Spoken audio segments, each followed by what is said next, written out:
Haya, asante waziri wetu kwa kuwa mkali kama mbogo na hutaki mzaa kazini. Wewe unataka wale wanaofanya kazi kwa bidii, wanaopambana, wasiopenda dhuluma. Ongera sana waziri mkuu kwa mkali, ila tunaomba hata wale waliofanya matukio tarehe 29 na hapo nyuma na mpaka sasa wanaoteka na kuua, utuambie ni akina nani. Ukianza kuwafukuza hao ndipo uanze kudiri na hawa wadogo. Usiwafukuze watoto wa masikini hawa wadogo wakati mnajua huko juu mmejisukaje, mmejipangaje. Watu wasiojali maisha ya watu. Unafanya majaribio kwenye maisha ya mtu. Unafanyia majaribio maisha ya mtu. Maisha ya binadamu unafanyia majaribio. Mheshimiwa Rais kajenga hospitali kila kona. Tuna hospitali za wilaya, tuna hospitali za rufaa. Kuna vituo vya afya siku hizi vina hadhi kama ya hospitali ya wilaya. Unaenda kumfanyia mgonjwa chumbani nyumbani kwako. Unajua mkuki mtamu sana kwa nguruwe, lakini kwa binadamu ni mchungu mno kweli.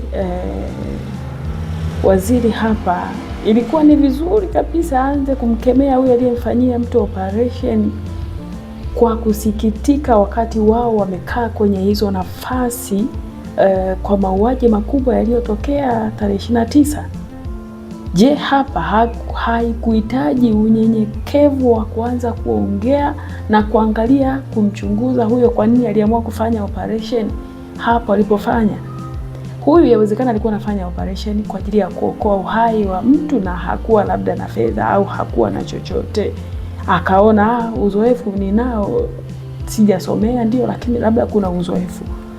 Lakini nyie hamkuweza kujaribu hata kuwatisha watu kwa kuvunja basi vidole tu, kwa kuvunja nani, mliamua kuua, si kuua tu, mkaamua kupoteza ushahidi wa miili.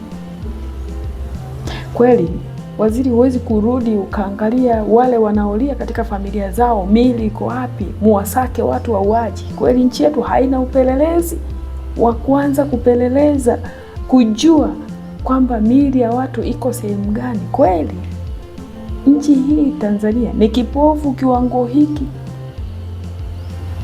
kiwango ambacho mtu wa haki yoyote anayekemea mambo ya dhuluma hawezi kudumu, hawezi kukaa uraiani. Huyo la sivyo atatekwa, atachukuliwa, atauawa, atapotezwa.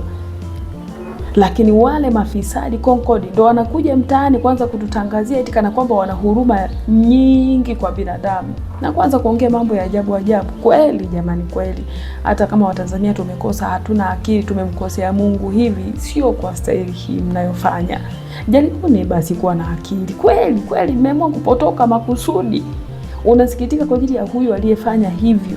Yawezekana alikuwa anafanya hivyo kuokoa uhai wa watu kuliko nyie ambao mmepata cheo kwa mauaji yaliyotokea Oktoba 29. Kwa wale wote walio kwenye vyeo, kwa nafasi waliozipata kwa njia ya ile Oktoba 29, hawa wanatakiwa wajiulize. Hawataki kutoka mtaani wawe wakali, wanatakiwa wajiulize, kwa sababu kila utakapokuwa mkali lazima watu watarudi kwamba wewe nafasi ulioingia hapo umeingia kwa njia mbaya. Ili muone watu wanaokiuka maadili ya taaluma zao. Mambo ya ajabu haya. Sasa naelekeza mamlaka zinazohusika.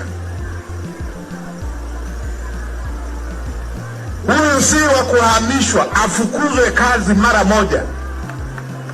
Na akishafukuzwa apelekwe kwenye mkono wa sheria. Baba, kweli wewe utaki utani kazini. Waziri mkuu mkali huyo, hahitaji mzaa. Amekuja yuko serious.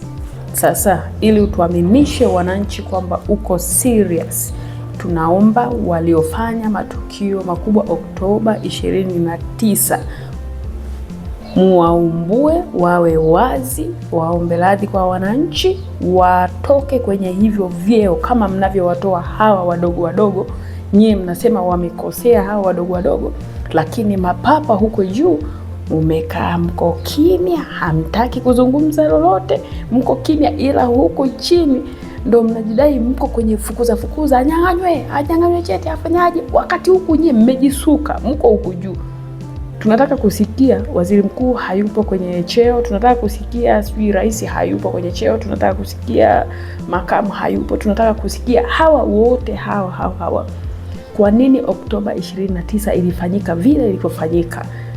Kwa hiyo msidili na watu wa huku chini, msiwaonee watu wa huku chini, wakati huko juu mumejipanga, mumejisuka, muko vizuri na hamtaki kuachia hizo ngazi.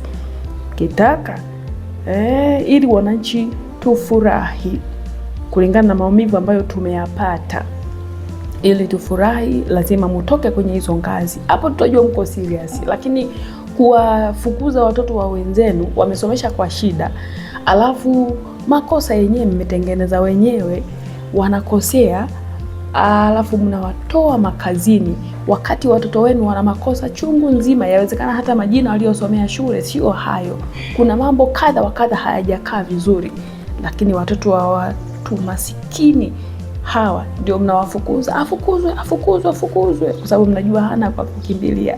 Lakini ninyi wenyewe mmejisuka mahali, mmekaa mmetulia, mko kimya, alafu mnajifanya mna huruma. Wakuwa na huruma ni nyie kweli?